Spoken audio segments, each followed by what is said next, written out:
आप सबके शरीर में विद्यमान परमात्मा के अंश आत्मा ऊर्जा को मैं नमस्कार करता हूँ।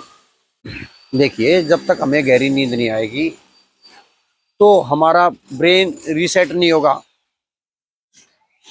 हमारा ब्रेन रीसेट नहीं होगा। जो हमने मेमोरी दिन भर बनाई है, हमने दिन भर में जो आपने कार्य किए हैं, जो आपके बहुत ज़रूरी कार्य हैं, जिन पे आपने बहुत ज़्यादा कंसंट्रेशन से के साथ किया है, जो आपके ज़रूरत के हैं, वो सारी मेमोरी को सबकॉन्शियस माइंड में परमानेंट मेमोरी में जाने के लिए आपके ब्रेन का रेस्ट होना बहुत ज़्यादा ज़रूरी है।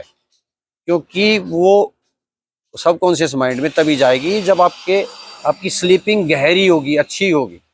यदि आपकी स्लीपिंग गहरी नहीं है, अच्छी नहीं है, तो आपको दिन भर थकान रहेगी, तनाव रहेगा, क्योंकि रात को रेस्ट नहीं मिला, आपको गहरी नींद नहीं ली, तो आपके ब्रेन को रेस्ट नहीं मिला, और रेस्ट नहीं मिला तो आप दिन भर थकान फील करते रहोगे, आप किसी भी कार्य में आपका मन नहीं लगेगा।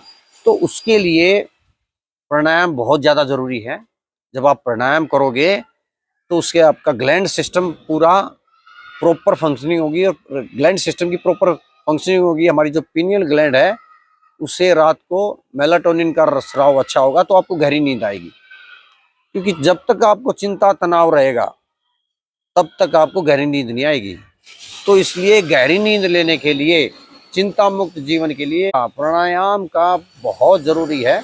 तो उसके लिए अनुलोम विलोम प्राणायाम या भस्त्रिका प्राणायाम भी करोगे तो भी आपका काम बहुत अच्छा चल जाएगा। मैं भस्त्रिका प्राणायाम के लिए धीरे धीरे लंबे गहरे श्वास लेने हैं। तो उसके लिए आप किसी भी आसन में बैठ जाइए। जैसे मैं वज्रासन में बैठा हूँ, आप किसी भी सुखासन, किसी भी पद्मासन, किसी भी आसन में बैठ जाना। और उसके लिए आप सबसे पहले ध्यान मुद्रा, ज्ञान मुद्रा लगा लीजिए।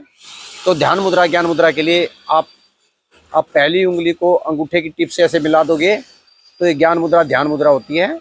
तो हथेलियों को आसमान की तरफ करते हुए आप कहीं भी बैठ सकते हैं। आपका पेट खाली होना चाहिए, भोजन किए हुए, या फिर आपको भोजन किए हुए कम से कम 3 घंटे हों। इसका सबसे अच्छा लाभ लेने के लिए आप इसको सुबह कीजिए या फिर शाम को कीजिए।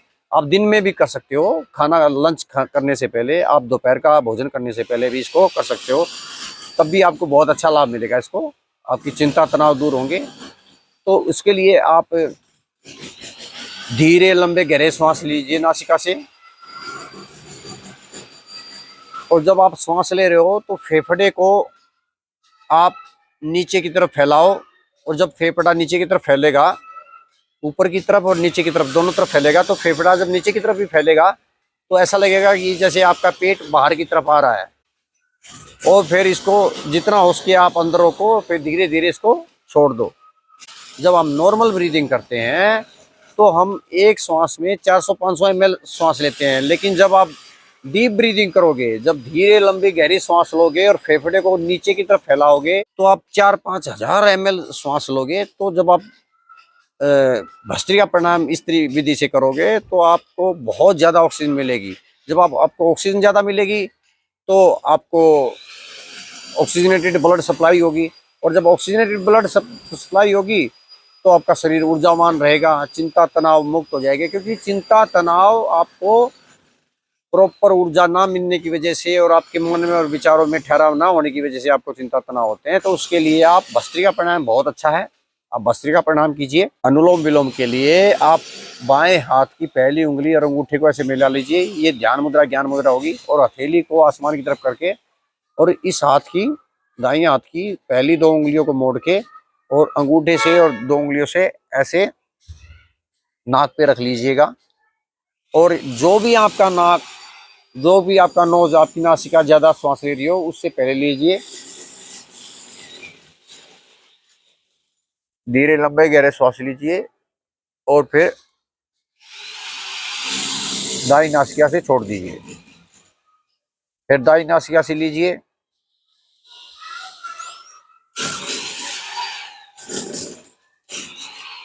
बाई नासिका से छोड़ दिए। और जब आप श्वास ले रहे हैं तो आपको श्वास पे ध्यान रखना है। जब आपका पूरा ध्यान आपकी श्वासों पे, हस्त मुद्राओं पे होगा तो आपको प्राणायाम का पूरा लाभ मिलेगा।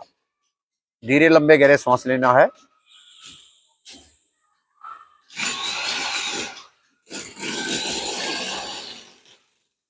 दाई नासिका से छोड़ देना। फिर दाएं नासिका से श्वास लेना